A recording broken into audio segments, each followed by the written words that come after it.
Hello and welcome to On the Record, a debate-style television talk show where Bahamians will find the balanced, true and open debate they've been looking for.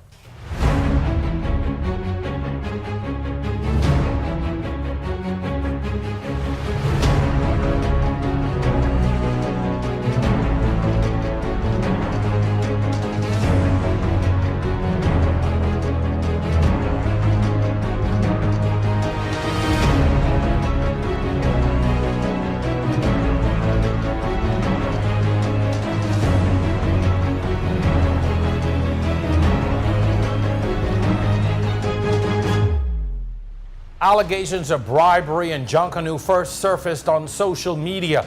Initially brushed off as a hoax or the actions of sore losers, the Junkanoo Corporation has now called for a police investigation. For Junkanoo lovers, it is almost a proverbial nail in the coffin. Can it get any worse, we ask?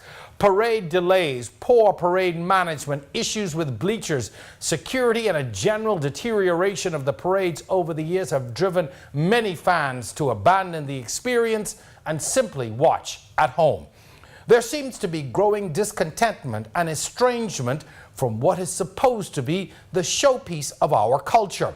Why? Who's to blame? Can we turn it around? Or is it simply too little, too late? Tonight, we ask those questions. This one in particular, are Junkanooers destroying Junkanoo?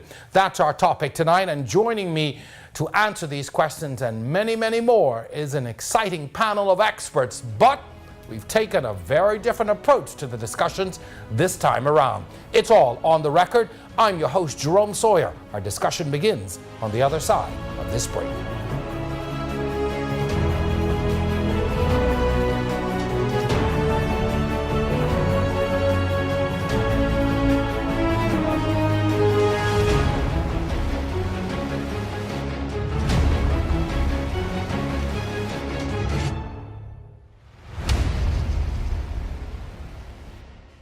On the Record is brought to you by Alive, the nation's newest and best LTE network. Good to be alive. Golf, and it was a great way for us to get out on Saturday morning. When I moved home in 2014, coming from the U.S., I was so accustomed to being on my phone, 24/7. And so when the unlimited package, was introduced with Alive, I was crazy excited. For me, with chatting with all of the parents and the students and such like that, my phone is my life. And so being free to be out here on the golf course, use my data, and not have any worries, it feels like I'm back in the U.S. again. So it's awesome service.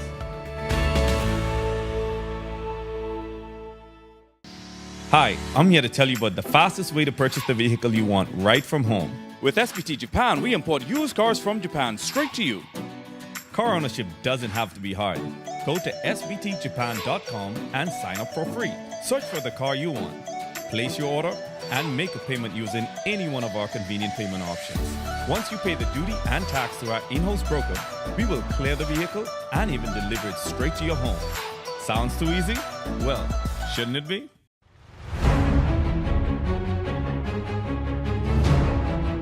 It is one of the most authentic displays of who we are as a people. We have taken it around the world as our cultural showpiece. There is no other sound or look that even comes close anywhere in the world. It is one of the few expressions of who we are that survived the Middle Passage from Africa to the New World through slavery, segregation, and now as a major identifier of what it means to be Bahamian. Yet this thing that we love so much, called Junkanoo, has become a national embarrassment in some ways. For thousands like me, this thing that we love so much is losing the place of prominence it once had. Britain's first female prime minister, the late Margaret Thatcher, once said, "If you want something said, ask a man. If you want something done, ask a woman." Well, we put that saying to the test, as I am welcoming as my guests in the panel tonight three very prominent ladies of Junkanoo. Christina Fernanda, chairman of the One Family Junkanoo Group, Angelique McKay, CEO and founder of the Cacique award-winning Junkanoo Commandos, and Kennedy Campbell Moss, director of public relations the Saxon Superstars. Ladies, welcome to On the Record. Thank you for having us. Thank you.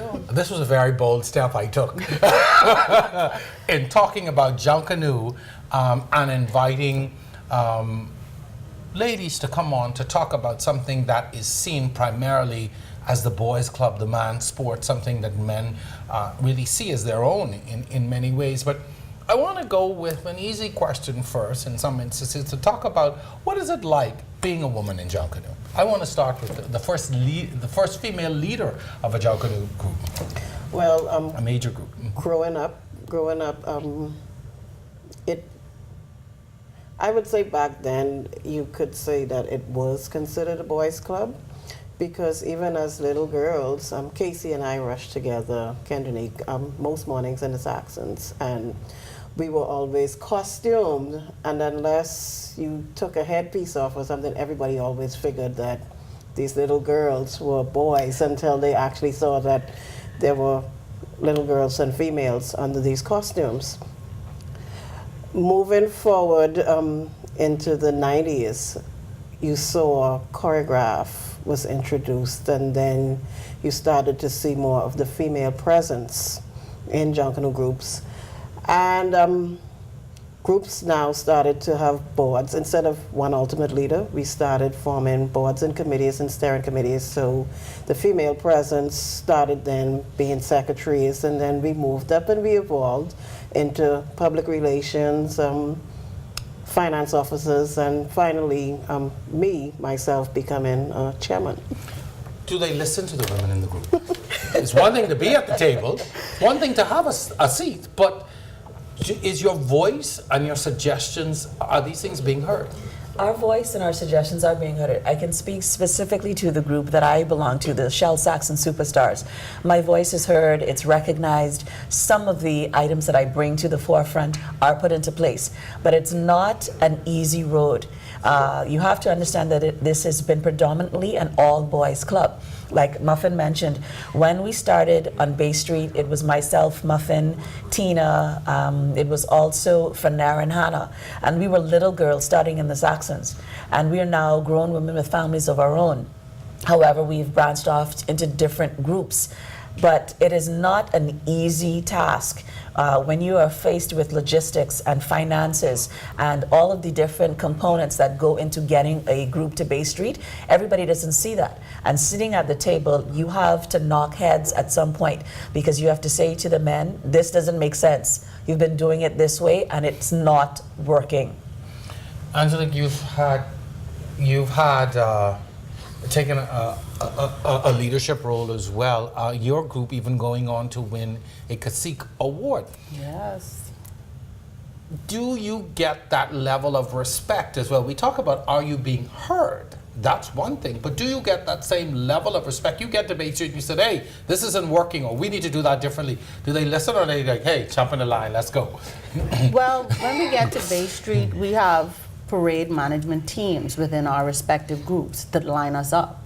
So you have to put your input prior to the parade, because everything rests on the shoulder of whoever the person is that's lining up the group, and you fall in line. You're just a costume at that particular point, but you're able to offer suggestions. And I don't know if it's because of my years in Junkanoo and how intimately involved I am in my costume production and preparation, and the amount of shack time I spend, but my voice is heard. So it really comes down to, at the end of the day, you have to earn your stripes, That's what it feels male or like. female. Exactly. Okay, so all right, now that we've gotten the easy stuff out of the way, I want to go now to this question of the judging fiasco. How is the judging supposed to work? I want you to give us, anyone, to give us very quickly the judging scenario. If I'm a Junkanoo judge, I show up to judge Boxing Day or New Year's morning, what's supposed to happen? Judges, well, first of all, you have the judges' applications go out. Once you're accepted, there's a course that the judges take, and there's an exam that you also have to sit. You pass the exam, then there's a vetting process by groups that we're supposed to send representatives in, and each group is allowed to vet 2 persons that they feel have a bias for another group. With that being said, on the parade night, judges go in, I think it's 2 hours prior, And it is then that they're given their packets as to which area that they're going to judge. It's not that you apply and say, oh, I'm going to go in to be a judge for music. You don't know what you're judging until 2 hours Until prior. you show up. Right. You're given your packet, they have their meetings, and they're sent out to the road to judge. For every lap, they do their scores for that group. It's then turned into a bag and given to a runner who takes it back. A written scorecard. Yes, it's a written In scorecard. 2019. In Yes. 2019. All right. A written scorecard in You know that was a 2019. date, but okay. Go ahead. It's then given to a runner, kind of like the election process, in a sealed bag. And it's taken back to the tally room, where groups also have representatives in that tally room for the insertion process. Now, how is it that they are now, and without getting into the specifics of the allegations, because it is an investigation, we don't even know whether it's true or not, but how is it that this question of bribery or a judge receiving bribes in favor of or against a group, does that happen? Can it happen? Well, I'm of the opinion that anything can happen. We've heard these things over the years. So this isn't new. I can't. It doesn't This appear isn't new. to. It doesn't I see shaking appear. head. This isn't new. It Okay. doesn't appear to be new. But you hear whispers. You know, like if you're going down a dark alley and you hear whispers and you turn around and you see nothing, you dismiss it. So we would have heard things in the past, but nothing tangible like we have now to be able to address it. And it saddened me when I heard this, and I heard the voice notes. It literally broke my heart because of the amount of time, effort, money, and passion we invest as Junkanoos into this creative process. To have it tainted by someone that is not as intimately involved in Junkanoo as we are. How has this affected the entire art form? Because you see people calling for all the scores to be thrown out. You see people, commenting on all manner of things. But when something that we love so much and cherish and put so much time, energy, and effort is now put in the spotlight at possibly being something that is being bought or bribery is involved, how has this damaged the entire art form and industry? When it comes to the art form and the industry, we have to be very cognizant of the fact that Junkanoo is the lifeblood of our culture. When you see Bahamas, you see Junkanoo. You have, in some instances, persons that have absolutely nothing to do with the craft or the artsmanship of Junkanoo that are involved, because they're doing it for bragging rights, or they're doing it to say, boy, dog, like I got this me. But you have no idea of the manpower and the hours that are put into this costume. And for that reason alone, it's destroying that particular form of the art. It's not about bragging rights. It's not about the tribalism that is now constituted in Junkanoo, because that is not what we should be about. It should be about the love of Bay Street, the love of our culture. When you hear the sound of that drum, when the kunkalakas kick off, when them bells kick, that should be what you really interestingly think of when you think of Junkanoo and our culture.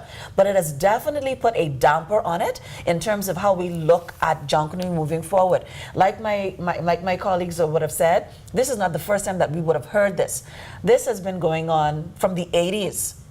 And maybe even before that. They rob us. They rob us. and in some from. cases, you can look definitively and see by just alone by one of the costumes that won this year. There is no way in this world for Step Down or for Jumper that this costume could have possibly won.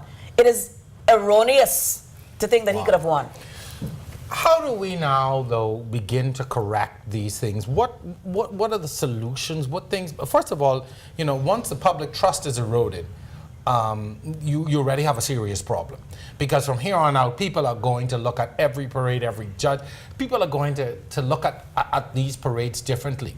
What needs to be done now to begin to restore the integrity of the judging, or what needs to change, and also to begin to restore the public trust? Because that's very, very serious. Perception is reality. Public relations takes a huge toll in this. You're going to have some very good spin doctors. You're going to have people that come to you and speak to you honestly. There's no need for us recreating the wheel and having a think tank to find out how to get someone to trust you. It is a very, very simple process. Tell the people the truth, let them distinguish what they want to from the truth, and go from there. My opinion, Jerome, is a restructuring. I know the former Minister of Youth, Sports and Culture had put on the table for the creation of a Junkanoo Commission. And I would support something like that. Something drastically needs to be changed. And with the creation and implementation of a Junkanoo Commission, it will not consist of only Junkanoos, because we're getting the blame now for something that more than 99.9% of us were totally unaware of, that happens in the back alleys of Junkanoo, obviously. And with the creation of a Junkanoo Commission, you have other stakeholders that are imperative for the proper operation and running and management of Junkanoo. Is it time to modernize the system? You're talking about tearing off paper on a runner, I mean, in the middle of a parade, and I keep saying to myself, you know, In the dark. In the With a dark, pen. I'm like, you know, what happened to iPads and, you know, tried that. electron? And I have a major... So what happened? tried People that. Stephen? I mean, what Well, happened? it was discovered, I think it was the first year, that scores were being sent in for From the- groups that had not even entered the parade. Or you So were actually in the room. people don't know how to use them? I mean, what, it was just- so who are we hiring as judges? If you can't use a basic program on an iPad, I mean, that But speaks wouldn't to that the be a part of the training The tra- process okay, for yeah. the They're judges? saying, come you on. know, Let's do it like how we do time football. for Why what can't has we? been asked for years. I think it's really time now to implement the electronic scoreboard to. that's placed in Russell Square, where even groups would be allowed to see where they stand after the first lap, and you would, I guess, you Sure. can have discussions on the breaks to say this is where we need to improve. It's we like a where game. Yeah, we know where we're trailing here, so Scores we at the now first quarter, huddle scores at the together half. and figure out, okay, we're falling down in this area. We need to go on the next And lap then and improve. it's very transparent. See why I invite you ladies on. Don't It talk also helps in sense. terms of our timing, because if you have 70 minutes to get down Bay Street and the musicians are just in judging zone number 2, someone can say, listen, instead of me having to stand in front of the guys and say, All right. y'all have 10 minutes, y'all have 10 minutes, change the song. They can look on the scoreboard and they can say, listen, we Or have 50. time clocks along the route. Right, we can look at the 50-minute mark and say, listen, we have enough time, we could play in Rawson Square. Because when you really think about it, the judging zone A, B, 1, 2, 3, when people sit in Rawson Square, they know the show time. So you can say, listen, I have 50 minutes, I can play for 30 minutes or 20 minutes in the square. Once I get across that white line, I know that I'm good. You have the time frame right there so that I'm able to see. So these are wonderful ideas. Last year, didn't we have, wasn't there a Junkanoo Conclave? yes. What happened to that? Like, what were the findings? A lot of good suggestions were put on the table. I am of the understanding that between the JCNP and the NJC, these things are in the process of being implemented. You ever heard the term, the road to hell is paved with good intentions? Well, I know one of the things that I strongly suggested at the conclave was for the separation of the A category and the B category groups to perform on different days. Well, You know, hold that idea, because later on in the show we'll talk about some suggestions for the future and how we can make the parade a little better. Ladies, this is turning out to be a fantastic discussion. Stay with us. We're going to take a quick break. We're going to come back with more on the record right after this.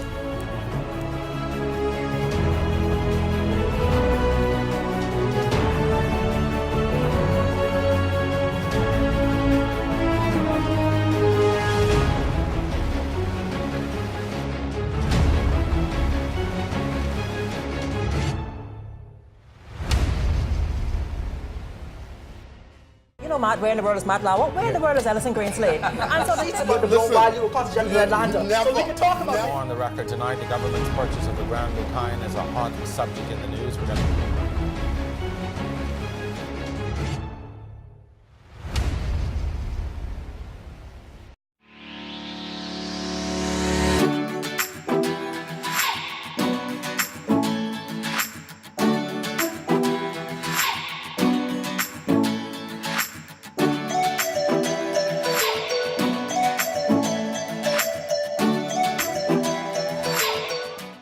Anytime I'm in the Bahamas, I use Rev Go Play. Got that food. It's packing. Here he comes. Yo. Wait, Omar coming?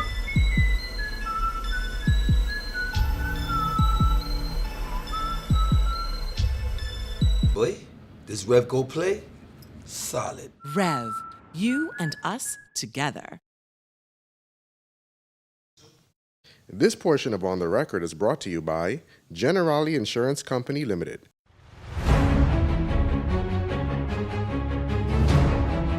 In the early days of Junkanoo, it was frowned upon to have women participate. Women like Maureen Duvalier were the trailblazers in many respects as one of the earlier participants.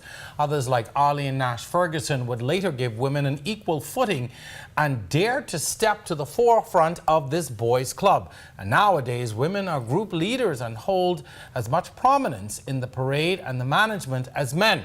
But does that mean that they should share in the blame for the sometimes chaotic nature of these parade activities? Well, let's get to it with my guest tonight, Christina Fernandez. She's a chairperson,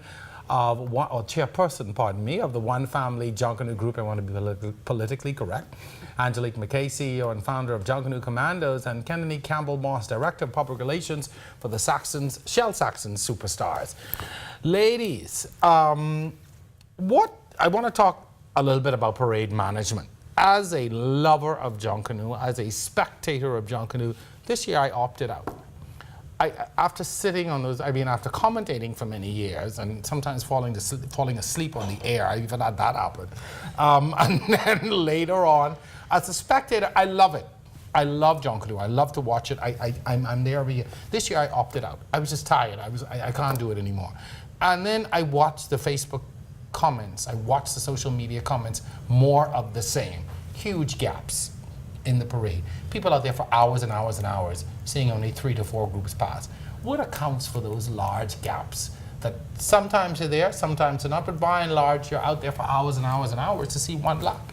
Well, I will speak to this specific season, and I will go on record for saying that I fully understand what the spectators now see and what they feel, because it was an absolute disaster. I can also say that Jeff Lloyd, when he was there and he was the leadership was under him, the parades ran smoother. We were on time. People knew that the penalties were going to be in full effect. We understand it because we were in the hole, that Genesis blocked up the road. Genesis made it very difficult for everybody to move along. We also had an issue of not having sufficient judges. So then the parade became a no penalty parade. You cannot say this is not the route, but you have your trailer here. When we had our meeting, we were all told 8 p.m. all trailers are to be off of Bay Street. How is that allowed to happen? What happened? What I want to know what happened. I'd like to make a comment as to the gaps. We cannot blame the Junkanoos for that. If we have persons that are managers of the parade and they tell you it's time for you to go, if you don't go, you're penalized. And they said they will slot the next person in. So whoever is managing that parade is not doing what they need to do. And be mindful that Junkanoos are there way longer than the spectators. So it's equally as frustrating, if not more frustrating, to us being in the hole waiting, and the persons who are managing us to get in the road are not doing what they're supposed to be doing. Well, it was said that, I know the weather kind of played a factor because we had the little drizzles throughout the day on Christmas Day. And so I would understand, because we all know that Junkanoo and water If it raining, y'all ain't coming. does not go together. Story, yeah. And so I understood the reasoning for leaving costumes, which would be the larger pieces, your banners and your leads, that were left in the containers. But by evening time, it was clear enough that management should have come and asked them to remove the trailers out of the holding area. With that being said, the blockage for the Valley Boys, that would have been the group to come out, it had a trickling effect, because Not only were they blocked, but the other groups that were after them were blocked. Was So there a penalty imposed because of this? in the rules, there is no penalty for that area. Because it's End not of on story. the It's not actual on route. End the of story. actual route. However, it was an obstruction. Yes, Angelique because them it know what they was doing. obstructed I from feel as if getting though to the Angelique those parade. knew what they was doing. You understand me?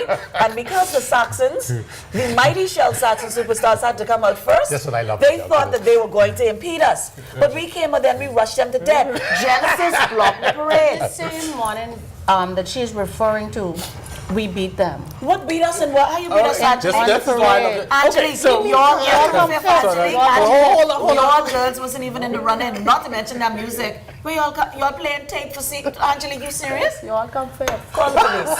Get the police All here. right, ladies. Listen, I love this discussion, but seriously, how do we, or what prohibits us now from properly managing this thing out? If we know the parade starts midnight, what stops from having everybody in place? When you line up for the Macy's Day Parade or the Rose Bowl Parade, or places where things are done In order? properly and in order, you have to be in place hours ahead of time.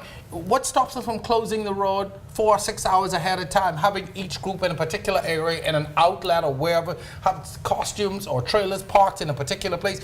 Why is that so hard to do in 2019? Are we still that backwards as a people that we cannot sit down and manage a parade that has been going on in excess of 60 years? It's an embarrassment.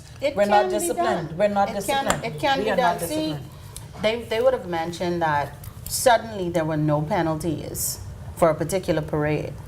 But if members of any particular group that lines up on Bay Street know that these penalties are going to be strictly enforced, they will line up and they will shape up and they will empty those shacks at the allotted time. Because it's a discipline issue. no one goes to Bay Street to lose. It's a discipline issue. I don't agree with that necessarily. You don't Because, agree? no, when the Shell Saxon superstars were told that we had to have ourselves ready for 10 p.m., we left the shacks, we left our home bases at 6 o'clock. We had outriders in place for the leads, no ma'am, we were in place. We were in place. There's no way that you could say to me, we didn't know the penalty was the parade was a no penalty parade. The parade became a no penalty parade after the fact that we had 12 judges that were not going to be on parade. No, that's not what I'm saying.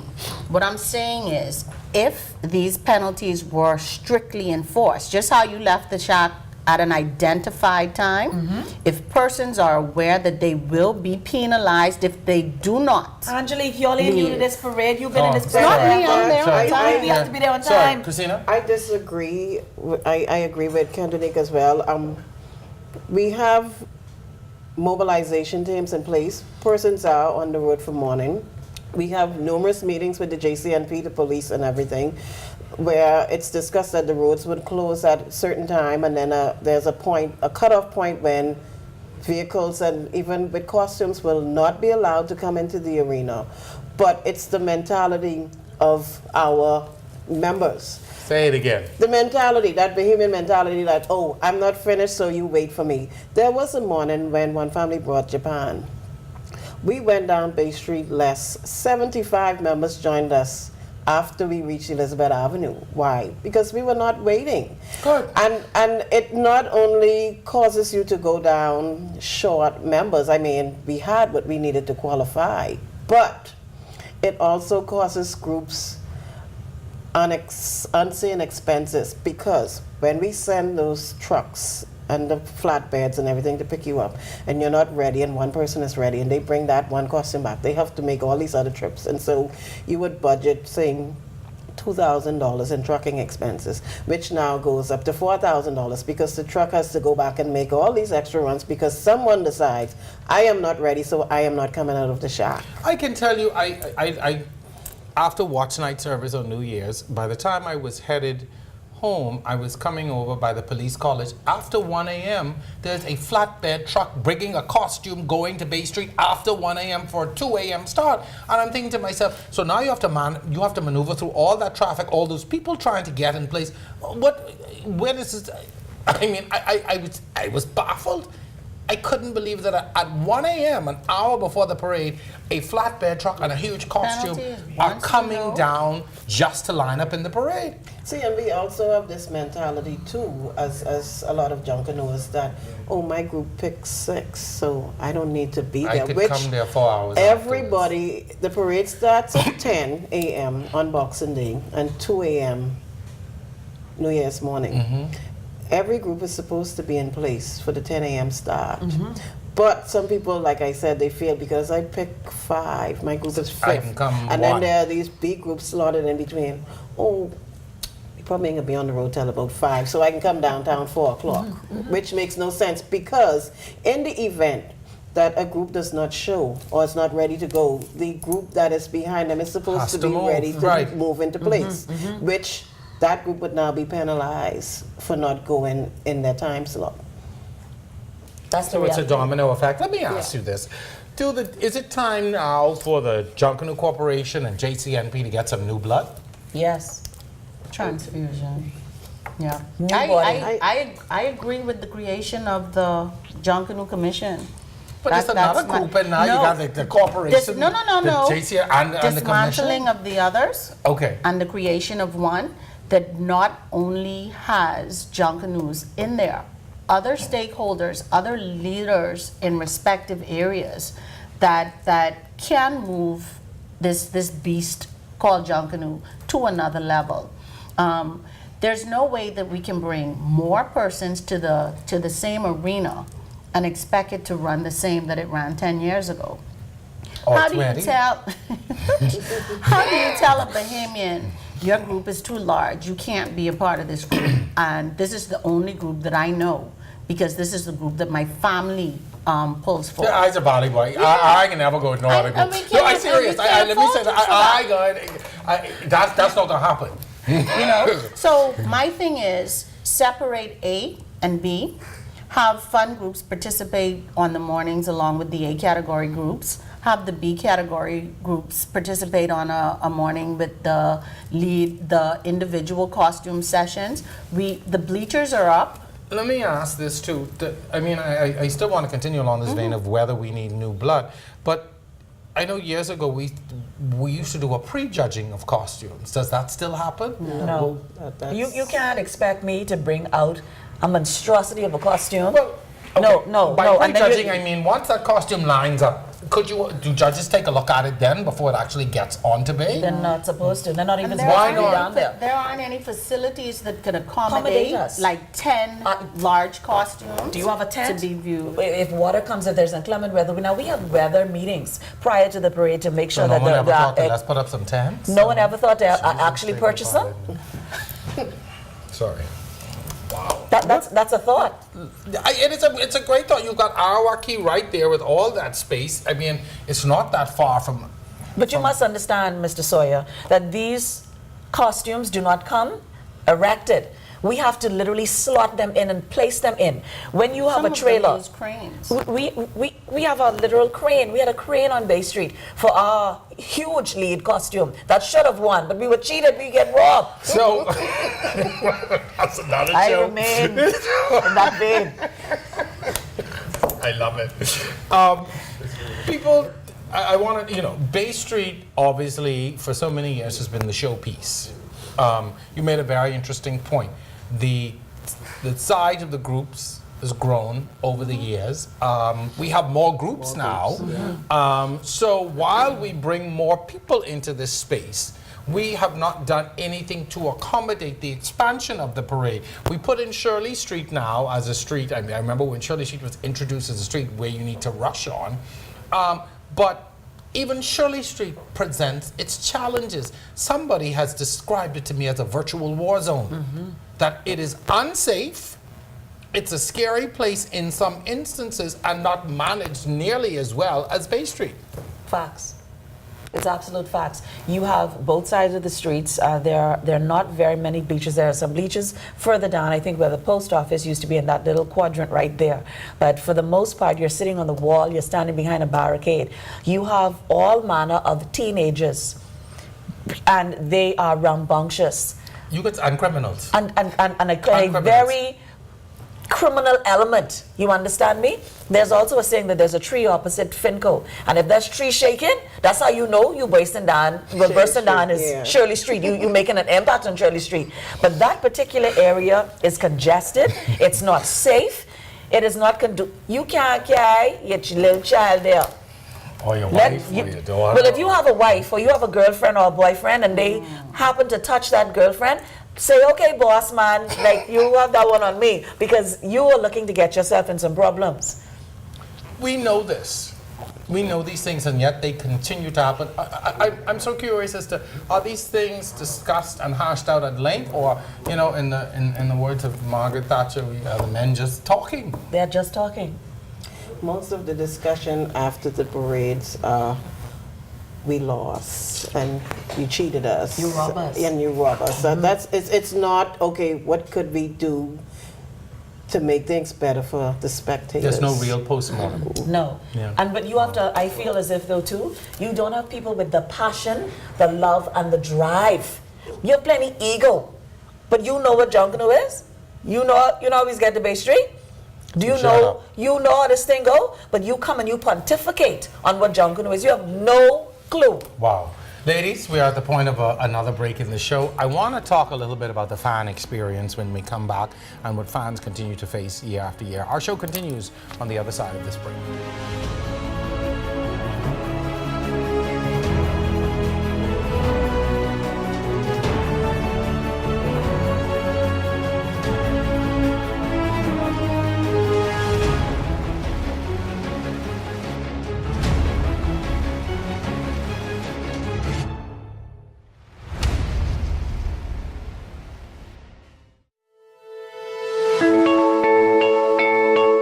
In the past, I've had a lot of issues with service, data service, drop calls. I was encouraged by a very close friend of mine to make the switch, and in doing so, my service has been impeccable. The data is very fast, it doesn't spool, it doesn't take long to load, so everything works beautifully. I like to know what my bills are, and it's important that I'm able to simply just pick up my phone and know what my bill is. The front line for the Valley Boys is comprised of about 200 members. It's very important because to be a successful leader, I need to be able to efficiently and consistently communicate with them. It works that way. It's beautiful. The data that you guys provide is flawless. I'm John Williams, chairman of the Frontline Dance Association of the Valley Boys, and I believe in best.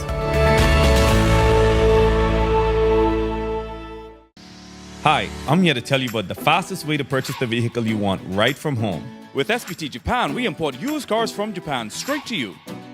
Car ownership doesn't have to be hard. Go to sbtjapan.com and sign up for free. Search for the car you want, place your order, and make a payment using any one of our convenient payment options. Once you pay the duty and tax to our in-house broker, we will clear the vehicle and even deliver it straight to your home. Sounds too easy? Well, shouldn't it be?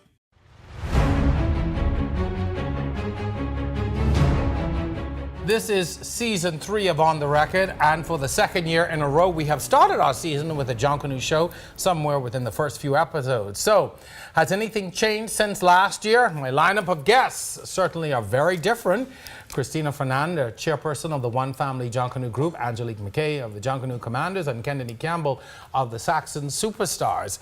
So, ladies, last year I had a panel on here, and we talked about all the great things that should have happened with Junkanoo. And very few of little of those things have happened. In the NFL, in the NBA, Macy's Thanksgiving Day Parade, Rose Bowl, the spectators and fans drive the experience. It's all about the spectator experience. Junkanoo seems to be very, very different.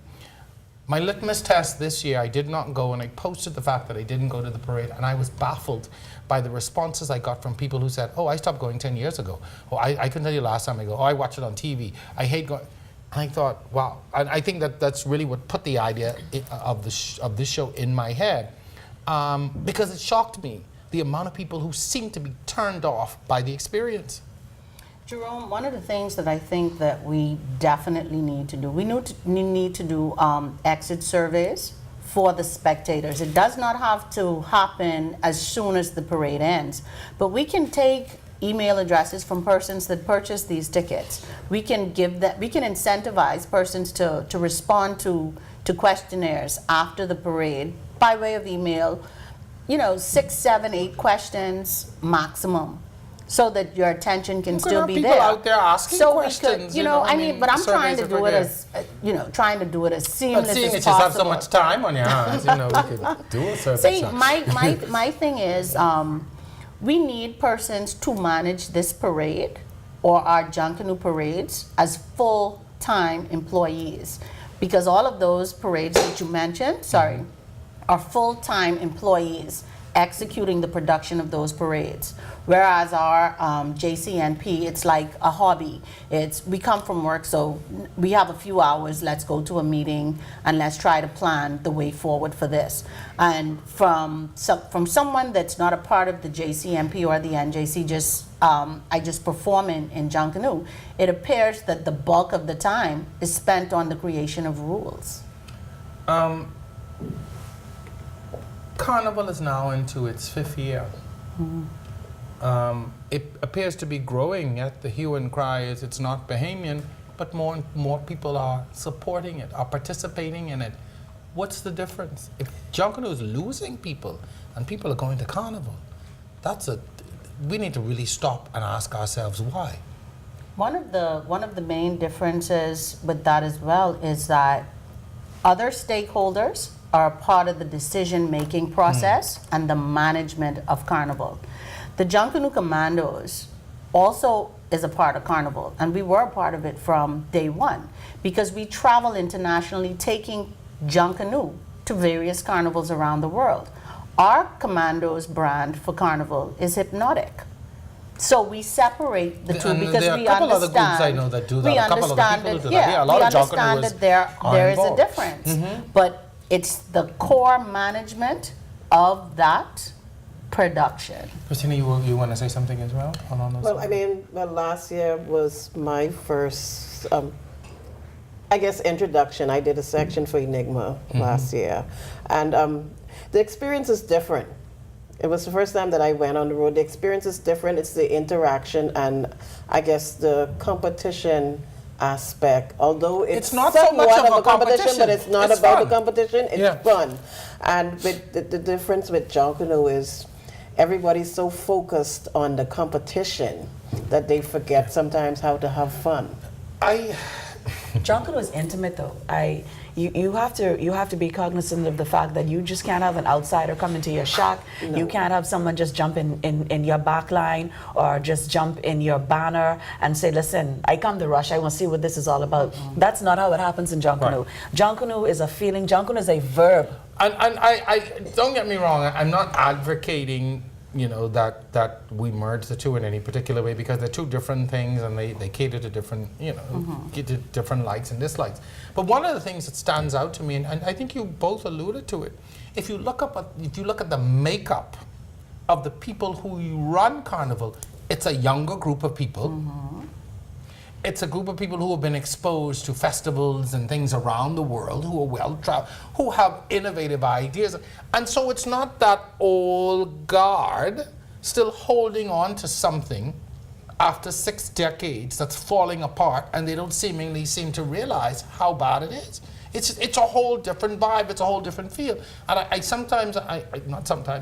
honestly believe that, as you have alluded to, it's due to the people involved. Anyway. It's who you attract. Yeah, and it's who you attract. I mean, it is a younger crowd as well. Okay, so I want to talk a little bit about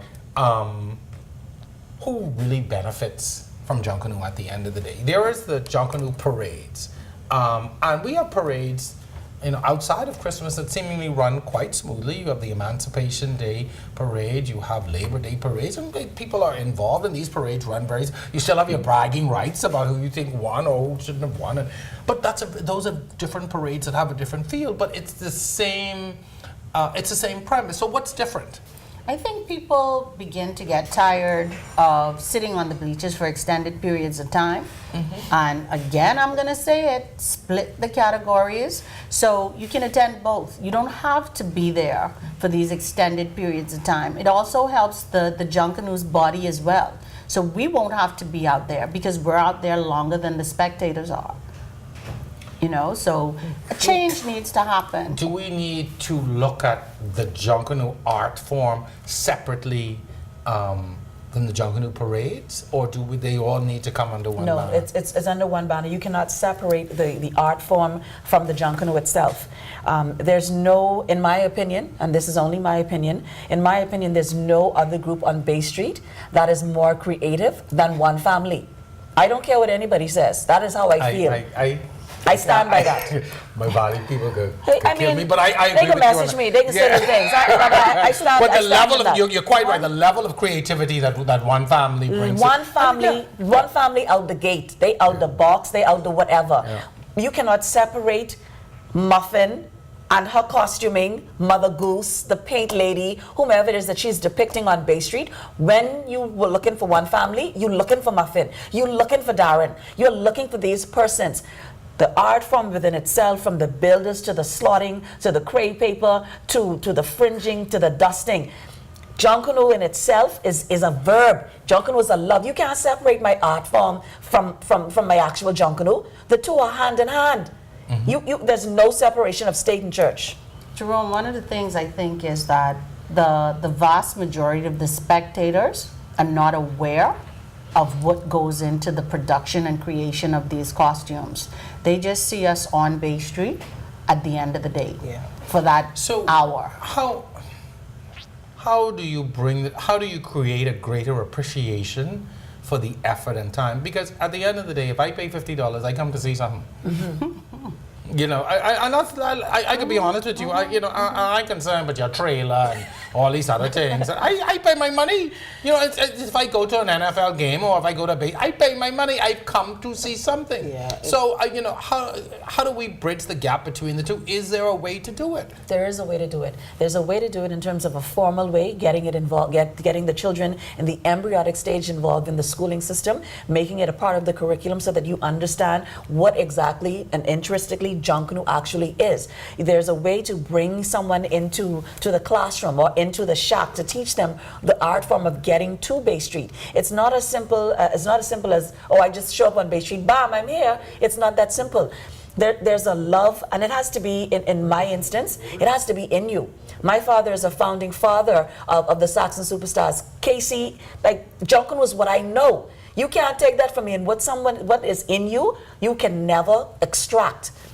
I think I want to get you in on this. I mean, how do we get more sensitivity on both sides? Because I think as a Junkanooer, you're not always aware what the spectators are going through. I mean, you're in the hole getting ready for hours. We sitting on the bleachers getting ready for. By the time everybody mad at the end of the day, and they still rob us. Yeah, because everybody feels that they win, but we as participants, we don't get to see what those persons on the bleachers are sitting waiting for until we watch the reruns. And then sometimes you look at it and you'd be like, oh wow, we really were not good, and we are there making noise. But another thing, the Junkanoo Expo, the museum, that used to be in place. Oh, yeah. It was taken away. It's been advocated for a number of years now. Still nothing happens, and it was a place that persons could go view the pieces after. You had workshops and everything going on so they could get to understand, because when you really look at it, this production, like they say, it doesn't just happen. You don't just show up.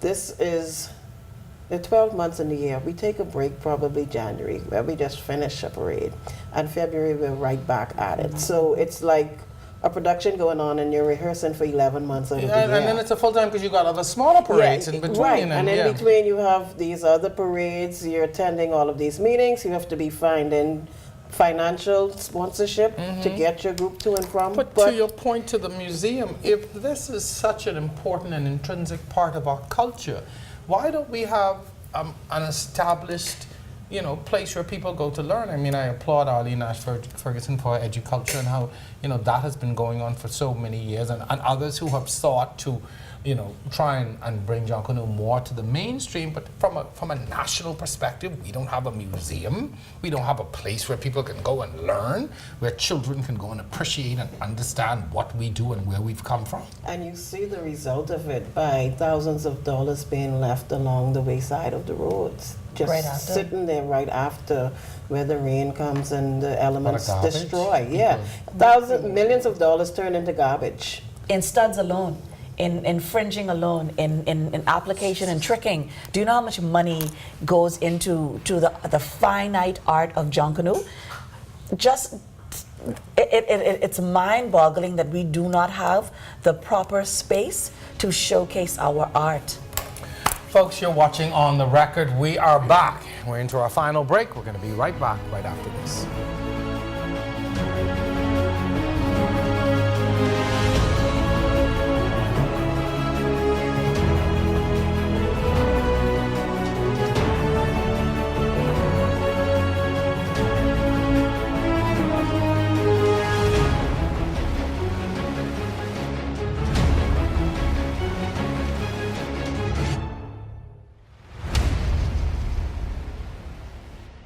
Hello and welcome to On the Record, a debate-style television talk show where Bahamians will find the balanced, true, and open debate they've been looking for. And the icon goes to On the Record. On the Record was born out of a desire to do something different. What we do every day helps our country, it helps our society, it helps to shape the views and opinions. Gentlemen, we've got to move very quickly. Let's wrap up. It's all On the Record. I'm your host, Jerome Sawyer. Our discussion begins on the other side of this break.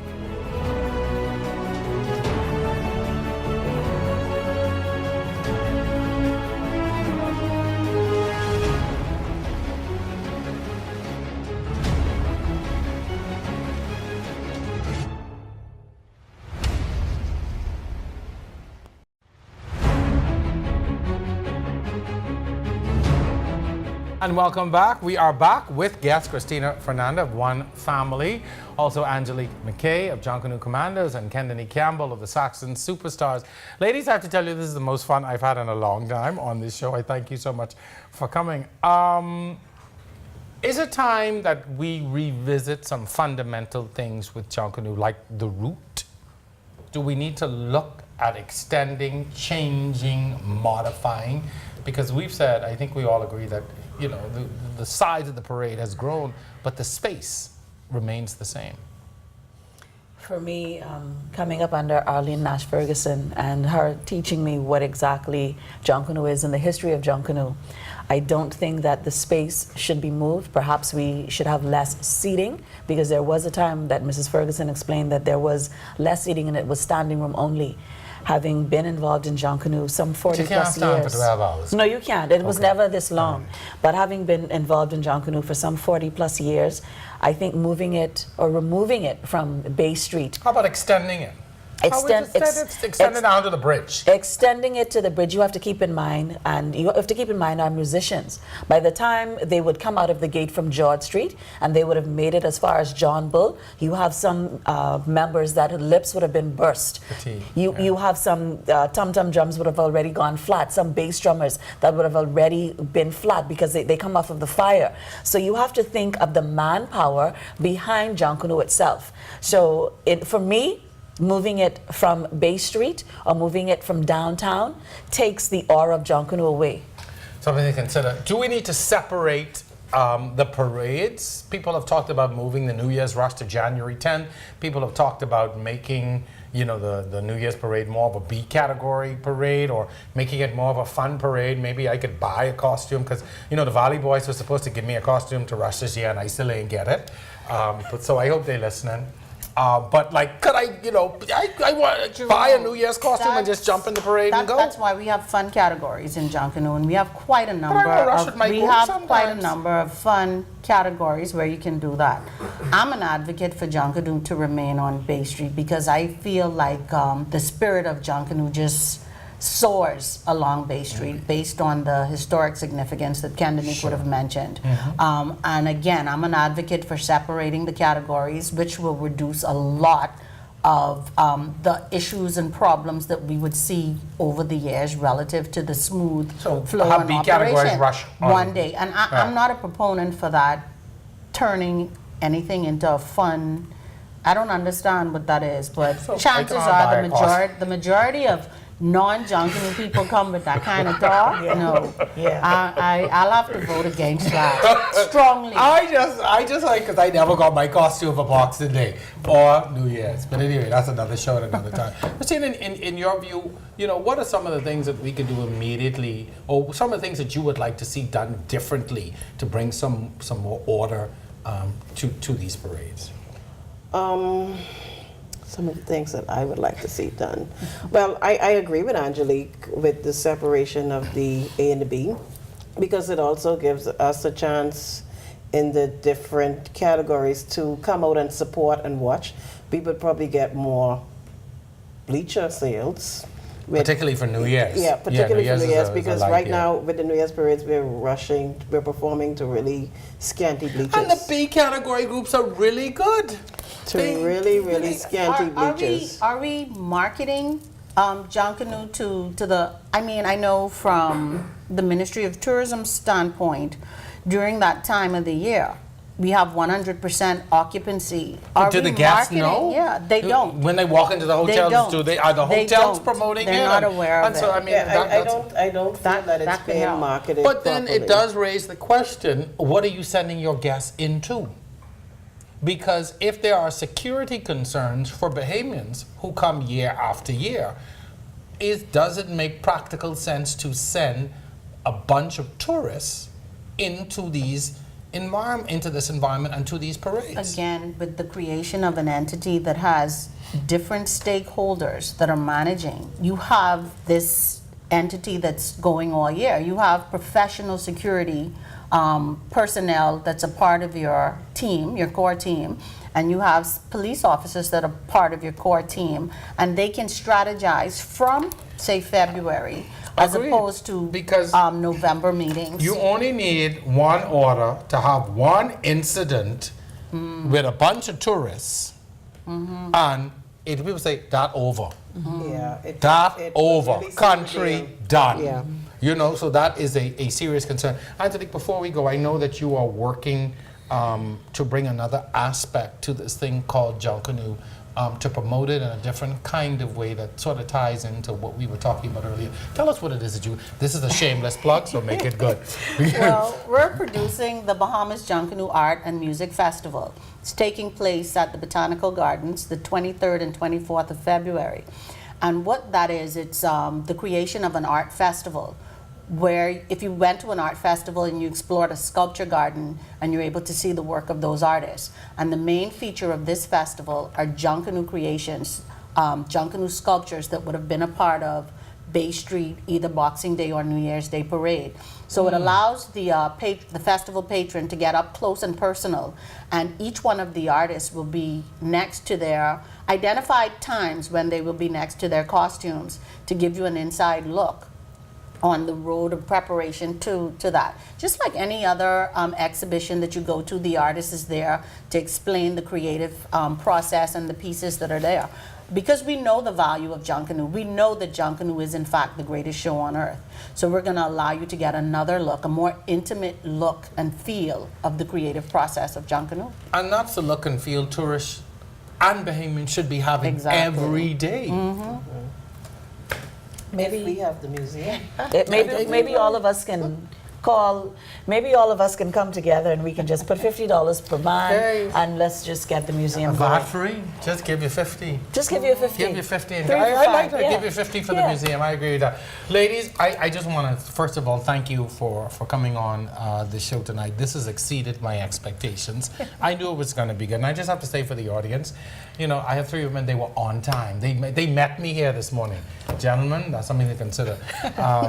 But I thank you for your continued support and love of the art form. I hope that this show tonight will spark change, not just the continued talk and discussions, but we really need change. I mean, I love Junkanoo. I tell people, in my house, it's like a religion. You know, we are Junkanoos, we love it, but when something that you love becomes a struggle and an effort, then you have to, it really calls into question whether you should continue this. And I hope that we get beyond this. And I hope that by next Boxing Day and New Year's, you know, we have ironed out these kinks and we are overflowed. I remember the days when tickets used to go on sale and people used to be lined up By the sports center. by the sports center Yeah. for hours. Sleep People would be outside. sleeping Yeah, out. yeah, We used to yeah. do stories on that. And now, you know, you could land a whole plane out there. No hit nobody. But, you know, signs of the time. So hopefully this show tonight and others like it, I encourage people to really continue to talk and let's now spring into action. So again, thank you so very much. Good luck. And I just want to say, I didn't bring any Valley boys on the show. But I get accused of being biased sometimes. But, you know, the thing I love about Junkanoo is that we're all from different groups. We rival. We talk crazy to each other. We talk a lot of smack. But when it comes to the art form, that's when you really see us begin to come together. And I hope that, you know, that more women and men come to the forefront to really advocate for real change. Okay, so thank you very much. Best of luck. Best of luck to you in February. That's my birthday month, so I come in. I come in big. So thank you so very much. We hope that you've enjoyed our show tonight. Special thanks to my guest, Christina Fernanda, chairperson, pardon me, of the One Family Junkanoo Group, Angelique McKay, CEO and founder of Junkanoo Commandos, and Kennedy Campbell Moss, Director of Public Relations for the Shell Saxon Superstars. On behalf of my producer, technical staff, all of us, thank you so much. We look forward to seeing you throughout the year. Once again, I'm your host, Jerome Sawyer. We'll see you next time.